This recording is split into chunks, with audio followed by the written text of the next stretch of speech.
Good evening all. അപ്പോൾ നമ്മൾ കഴിഞ്ഞ വീഡിയോയിൽ ഡിസ്കസ് ചെയ്ത് ഏതുവരെയാണ്? പ്ലാസ്മ വരെ. ഓക്കെ, അപ്പോൾ നമുക്ക് അതിൻ്റെ ബാക്കി നോക്കാം. അടുത്തത് ഫോംഡ് എലമെന്റ്സ് ആണ്. പ്ലാസ്മ നമ്മൾ പറഞ്ഞിട്ടുണ്ടായി 55% ഉണ്ടെന്ന്. ഫോംഡ് എലമെന്റ്സ് 45% ആണ് കാണുന്നത്. ഓക്കെ, ഈ ഫോംഡ് എലമെന്റ്സിൽ ഫസ്റ്റ് നമ്മൾ ഡിസ്കസ് ചെയ്യാൻ പോകുന്നത് എറിത്രോസൈറ്റ്സിനെ പറ്റിയിട്ടാണ്. എറിത്രോസൈറ്റ്സ് എന്ന നമ്മുടെ RBC. ഓക്കെ, ആദ്യം തന്നെ RBCയുടെ നമ്പർ നോക്കാം.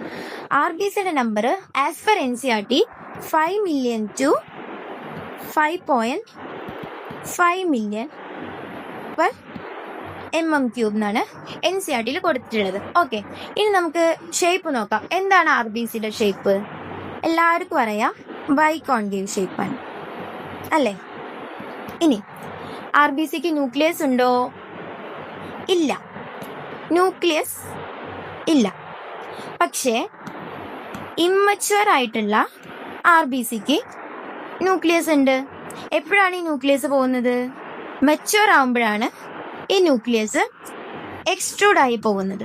ഓക്കെ, അതപ്പം തന്നെ ഫാഗോസൈറ്റായി പോകുകയും ചെയ്യും. ഓക്കെ, ഇനി വേറൊരു ഇമ്പോർട്ടൻറ്റ് കാര്യം എന്താണെന്ന് വെച്ച് കഴിഞ്ഞാൽ, ഓവൽ ഷേപ്പുള്ള ന്യൂക്ലിയസ് ഉള്ള ഒരു അനിമൽ ഉണ്ട്. അത് നമ്മൾ ഈ നീറ്റിനൊക്കെ പ്രിപ്പയർ ചെയ്യുമ്പോൾ ഒരു ഇമ്പോർട്ടൻറ്റ് ക്വസ്റ്റ്യൻ ആയിരിക്കും.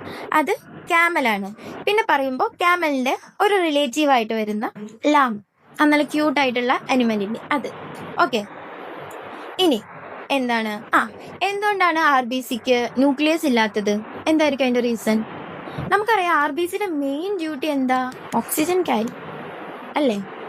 ഓക്സിജൻ ക്യാരി ചെയ്യുമ്പോൾ കുറച്ചധികം സ്പേസ് ഉണ്ടെങ്കിലല്ലേ നമുക്ക് അധികം ഓക്സിജനെ ക്യാരി ചെയ്യാൻ പറ്റുള്ളൂ. അപ്പോൾ കുറച്ചധികം ഓക്സിജനെ ക്യാരി ചെയ്യാൻ വേണ്ടിയിട്ടാണ് ന്യൂക്ലിയസ് ഇല്ലാത്തത്. അപ്പോൾ ആരാണ് ക്യാരി ചെയ്യുന്നത്? RBCയിൽ ആരാണ് ഈ ഓക്സിജനെ ക്യാരി ചെയ്യുന്നത്?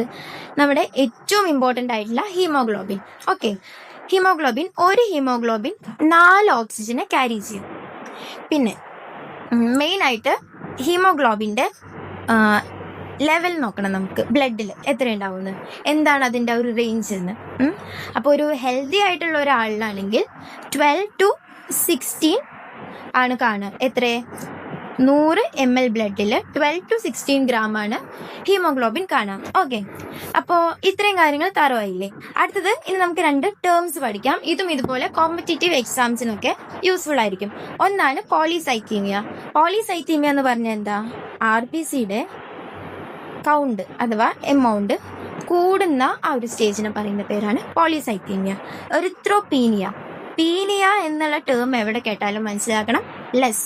ഓക്കെ, അപ്പോൾ എറിത്രോപീനിയ എന്ന് പറയുമ്പോൾ RBCയുടെ കൗണ്ട് ലെസ് ആവുന്നതിനെ പറയുന്ന, ഡിക്രീസ് ആവുന്നതിനെ പറയുന്ന പേരാണ് എറിത്രോപീനിയ. ഓക്കെ, ഇത്രയും കാര്യങ്ങൾ മനസ്സിലായില്ലേ? ഞാൻ നേരത്തെ കഴിഞ്ഞ വീഡിയോയിൽ പ്ലാസ്മ ഡിസ്കസ് ചെയ്തപ്പോൾ പറയാൻ വിട്ടുപോയൊരു കാര്യമുണ്ട്. പ്ലാസ്മയിൽ കുറച്ച് ക്ലോട്ടിംഗ് ഫാക്ടേഴ്സ് ഉണ്ട്. ഇത് കുറച്ച് ഇമ്പോർട്ടൻ്റ് ആയിട്ടുള്ള ഒരു പോർഷനാണ്. അപ്പോൾ അത് ഇനാക്റ്റീവാണ്.